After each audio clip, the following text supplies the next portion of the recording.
கிராமத்துல ஒரு சொல்லுண்டு. அதாவது வெந்து கெட்டது முருங்க, வேகாம கெட்டது இது ரெண்டும் தினசரி நம்ம சாப்பாட்டுல உபயோகப்படுத்துற முருங்கைக்கீரை, அகத்திக்கீரையை பத்தி தான்.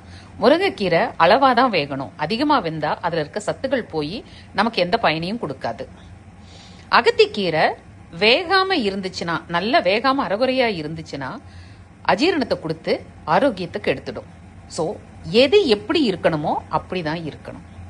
ஒன்று அளவா வேகணும், இன்னொன்று அதிகமாக வேகணும். அப்படி நமக்கு முக்கியமான விஷயத்துக்கு செலவு பண்ணுறதுக்கு நம்ம யோசிக்கவே கூடாது.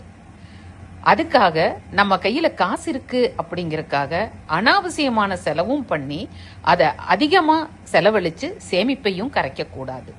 இதை தாங்க அவ்வளோ நாசுக்கா 2 கீரைகளை சொல்லியே சொல்லியிருக்காங்க. சாப்பாட்டுக்கு கொடுத்த டிப்ஸும் ஆச்சு, வாழ்க்கைக்கு கொடுத்த நீதி போதனையும் ஆச்சு. இதுதாங்க நம்ம பெரியவங்க, நம்ம தான் உணர்றதில்லை.